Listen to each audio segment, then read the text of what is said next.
नमस्कार, मैं रचना शर्मा चढ़ती कला टाइम टीवी देख रहे सभी दर्शकों का स्वागत करती हूं। आप देख रहे हैं हरियाणा के समाचार। समाचारों की शुरुआत से पहले एक नजर आज की मुख्य सुर्खियों पर।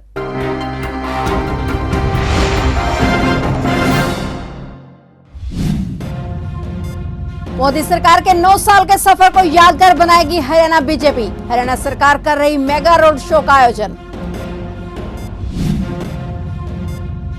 पहलवानों के हक के लिए बुलाई महापंचायत में पहुंचे राकेश टिकैत। बोले देश लड़ेगा पहलवानों और तिरंगे की लड़ाई।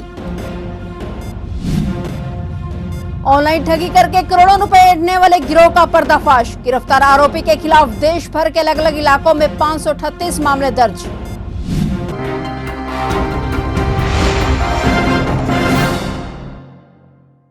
और अब समाचार विस्तार से।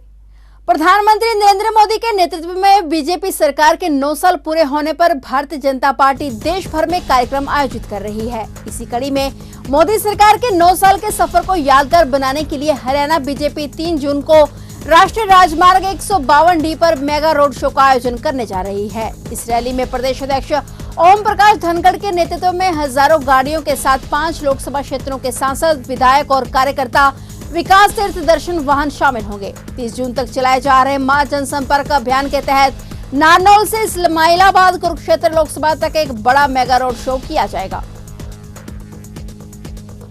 मुख्यमंत्री मनोहर लाल ने कहा है कि जनसंवाद कार्यक्रमों के तहत लोगों द्वारा लिखित में प्राप्त शिकायतों, मांगों, सुझावों को अधिकारी गंभीरता से लें और जल्द से जल्द उनका हल निकालें। प्रदेशवासियों को किसी भी समस्या व शिकायतों के समाधान के लिए दफ्तरों के चक्कर ना काटने पड़े, इसी उद्देश्य के लिए ही जनसंवाद कार्यक्रम के रूप में एक नई पहल शुरू की गई है। सरकार का लक्ष्य हर योजना का लाभ अंतिम व्यक्ति तक पहुंचाना है। मुख्यमंत्री मनोहर लाल ने प्रशासनिक सचिवों के साथ जनसंवाद पोर्टल के संबंध में अहम बैठक की। उन्होंने सभी प्रशासनिक सचिवों को निर्देश देते हुए कहा कि जनता फरियादी नहीं बल्कि मालिक है। उनकी शिकायतों में मांगों का तुरंत समाधान होना चाहिए, इसलिए अधिकारी हर 7 दिन में जनसंवाद पोर्टल पर उनके विभागों के दिन दर्ज शिकायतों के समाधान की प्रगति की समीक्षा करें।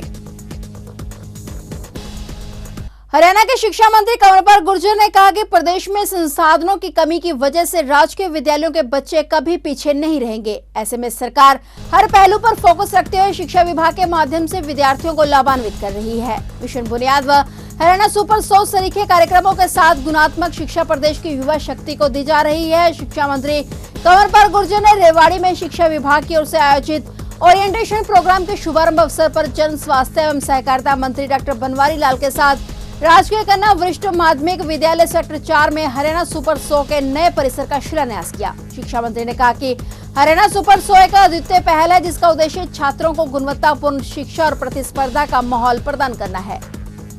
सुपर 100 की शुरुआत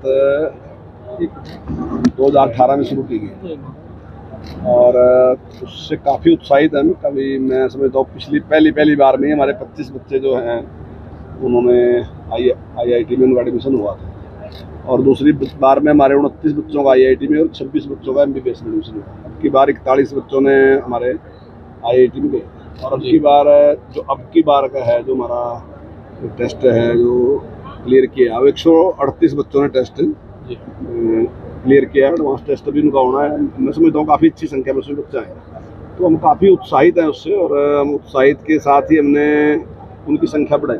अब 600 बच्चे हैं, 400 बच्चे हमारे सीधे हैं जो ऑफलाइन हम उनको कोचिंग दे रहे हैं।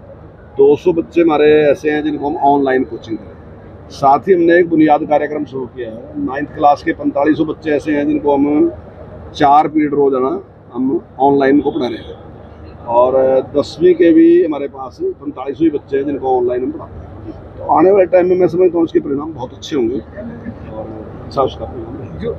भारतीय कुश्ती संघ के पूर्व अध्यक्ष ब्रजभूषण शरण सिंह के खिलाफ दिल्ली पुलिस के अधीन विचाराधीन यौन शोषण के केसों में कोई कार्रवाई न होने की बात कहते हुए पहलवानों का मोर्चा भारतीय किसान यूनियन ने अपने हाथों में ले लिया है। भारतीय किसान यूनियन के राष्ट्रीय प्रवक्ता राकेश टिकैत के पहलवानों के हक में बुलाई गई महापंचायत में पहुंचे। इस दौरान भारतीय किसान यूनियन के राष्ट्रीय प्रवक्ता राकेश टिकैत ने कहा कि पहलवान देश की धरोहर हैं, समाज और देश मिलकर पहलवानों के सम्मान की लड़ाई लड़ेगा। टिकैत ने कहा कि महिला पहलवानों ने रिपोर्ट दर्ज कराई लेकिन आरोपी सांसद ब्रजभूषण शरण सिंह की गिरफ्तारी नहीं हुई। कुरुक्षेत्र में सभी खापों और समाज के जिम्मेदार लोग मिलकर इस मुद्दे पर आगे का निर्णय लेंगे।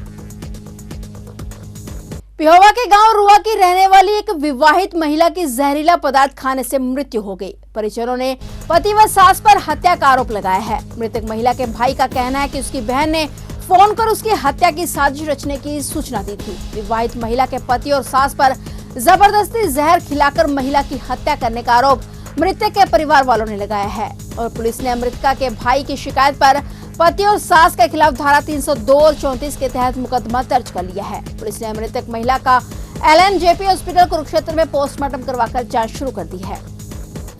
सूचना प्राप्त हुई कि पूनम रानी वाइफ ऑफ गुरनाम सिंह गांव रुआ पॉइजन केस में दाखिल आरोग्य हॉस्पिटल है। तो इस सूचना पर मन ASI व साथी मुलाजमन के पहुँचे तो दौरान इलाज उसकी मृत्यु हो चुकी थी।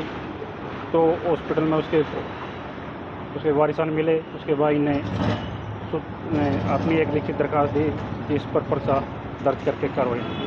यमुनानगर में 15 जन संगठनों और ट्रेड यूनियन के प्रतिनिधियों ने जिला सचिवालय के सामने जोरदार प्रदर्शन किया। इस दौरान संगठनों के प्रतिनिधियों ने उपायुक्त से मौके पर आकर ज्ञापन लेने का अनुरोध किया। जब उपायुक्त लोगों के बीच नहीं पहुंचे तो भारी संख्या में किसान जिला सचिवालय की ओर चल दिए। इस दौरान जिला सचिवालय पर भारी संख्या में तैनात पुलिस बल ने उन्हें रोकने का प्रयास किया, लेकिन किसान धक्का मुक्की करते हुए आगे बढ़ते गए। इस दौरान यमुनानगर के उपायुक्त सचिवालय में ही किसानों के बीच पहुंचे और उनसे ज्ञापन लिया। किसान यूनियन के नेता संजू गुदियाना व किसान संगठन के जनरल सिंह सांगवान ने बताया कि 4 जून को सोनीपत में सर्व पंचायत होगी, जिसमें पूर्व राज्यपाल सत्यपाल मलिक सहित सभी पहलवान भाग लेंगे और इसमें आर पार के संघर्ष का ऐलान किया जाएगा। हरियाणा सहित देश के विभिन्न राज्यों के लोगों को अलग अलग तरीकों से ऑनलाइन ठगी करके करोड़ों रुपए ऐंठने वाले एक बड़े गिरोह को यमुनानगर की साइबर क्राइम की पुलिस टीम ने गिरफ्तार करने में सफलता हासिल की। इन आरोपियों में नीतीश कुमार ऐसा आरोपी है जिसके खिलाफ देश भर के अलग अलग इलाकों में 538 मामले दर्ज हैं। देश के सभी थानों को इसकी सूचना दी जा रही है। ये जो आरोपी नीतीश कुमार है, इससे लिंक्ड जो मोबाइल फ़ोन है और जो बैंक खाते हैं उनमें 538 कंप्लेंट्स जो हैं वो MHA के ऑनलाइन साइबर क्राइम पोर्टल में वो कंप्लेंट्स मौजूद थी। तो उम्मीद यही है कि सभी ज़िलों को सूचना देके जिस कंप्लेंट या FIR में ये आरोपी मौजूद होगा उससे अन्य साइबर क्राइम से जुड़े खुलासे जो हैं वो भी हो सकते हैं। ये पूछताछ का विषय है, चूँकि ये पूरा गिरोह था और ये ऑल इंडिया लेवल पे लोगों को कॉल कर रहे थे और एनीडेस्क कर रहे थे, तो उसका विश्लेषण किया जाएगा। ढांड क्षेत्र से नकदी छीनकर ले जाने के मामले में CIA 1 पुलिस द्वारा 6 आरोपियों को काबू करने में सफलता हासिल की गई। DSP अमित कुमार ने उक्त कामयाबी का खुलासा प्रेस वार्ता के माध्यम से करते हुए बताया कि ढांड क्षेत्र से नकदी छीनकर ले जाने के मामले में 6 आरोपियों को गिरफ्तार करने में सफलता हासिल की गई है। गिरफ्तार किए गए आरोपियों की पहचान कर ली गई। DSP ने बताया कि सभी आरोपियों को न्यायालय में पेश कर पुलिस रिमांड हासिल किया जाएगा। इसमें इन्वेस्टिगेशन जारी है और अब तक 6 आरोपियों की गिरफ्तारी हो चुकी है। कहाँ से पकड़े हैं सर आरोपी? इसमें सबसे पहले प्रगट नाम का एक व्यक्ति है। कहाँ का निवासी है सर ये? C1 बाईपास कैथल का निवासी से गिरफ्तार किया है। ये पेशे से ट्रक ड्राइवर है। इसके संपर्क में ही था ये मुद्दे के कंप्लेंट के। बगरोल संगरूर पंजाब का है। और नंबर 2 पर गुरचरण को गिरफ्तार किया गया है और उसके बाद नरेश, अक्षय, सुशील और अजय, ये 3 अन्य। अमाउंट कितना है? 7,50,000 रुपए की ये वारदात हुई। जो वर्दी पहले तो वो नकली पुलिस वाले थे या कौन? वो नकली पुलिस वाले। उसका नाम क्या है सर जो वर्दी डाले? नरेश। उसका नरेश नाम है। वो भी गिरफ्तार कर लिया। कितने लोग डाले वो गिरफ्तार कर लिया। इनकी कोई क्रिमिनल हिस्ट्री है? क्रिमिनल हिस्ट्री है इनकी, उसके बारे में पता किया जा रहा है। आरंभिक जांच से पता लगा कि कुछ मुकदमे इनके खिलाफ दर्ज हैं ASI की थी, अलग अलग जिलों सब में। इंस्पेक्टर वर्दी 1 स्टार की 2 स्टार की? 2 स्टार। ये सब इंस्पेक्टर की वर्दी की। रिकवरी क्या कुछ किया है सर? रिकवरी वो होंडा सिटी और पैसे पूरे पैसे नहीं, अभी पैसे नहीं रिकवर हुए हैं सर। अच्छा। ये प्रगट सिंह उसको पहले से जानता था सर, ये ग्रुप से ही जान पहचान? प्रगट सिंह इसको जानता था पहले, कंप्लेनेंट को। प्रगट सिंह इसमें मीडिएटर काम कर रहा था। वो दोनों पक्षों को जानता था। राजकुमार जो इसमें फर्जी, उसका असल नाम तो कुछ और है, लेकिन राजकुमार के नाम से उसने अपना आप इंट्रोड्यूस करवाया था कंप्लेनेंट को। पुलिस का आई कार्ड मिला सर आरोपी से? जो वर्दी वगैरह कुछ बरामद, आई कार्ड वगैरह कुछ मिला उससे? नहीं सर, आई कार्ड उस वर्दी आई कार्ड तो क्यों, वो जब झूठा था तो आई कार्ड तो क्यों बनवाएगा उसने? कोई हथियार वगैरह मिले हो सर? हथियार वगैरह थे? नहीं सर। अभी तक तो जो रिकवरी हुई है वो यही हुई है। लकड़ी के बुरादे से पलाई बनाने की एक फैक्ट्री में बुरादे के ढेर के नीचे दबने से एक व्यक्ति की मौत हो गई। मृतक व्यक्ति थाना जटलाना क्षेत्र के गांव बहादुरपुर का बताया जा रहा है। मृतक की पहचान परवीन के रूप में हुई, जिसके 2 बच्चे हैं। परिजनों ने बताया कि परवीन रात की ड्यूटी करता था। सुबह जब वह घर नहीं पहुंचा तो घर वालों ने उसकी तलाश शुरू कर दी। तलाशने पर परवीन का शव फैक्ट्री में लकड़ी के बुरादे के नीचे दबा पाया, जिसके बाद तुरंत जटलाना थाना पुलिस को सूचित किया गया। मौके पर 112 की गाड़ी भी बुलाई गई। वहीं परिजनों ने फैक्ट्री की तरफ से इस हादसे की सूचना न देने के आरोप भी लगाए। तो ये थे हरियाणा के समाचार, और नए समाचारों के साथ फिर से हाजिर होंगे। तब तक के लिए देखते रहिए चढ़ती कला टाइम टीवी।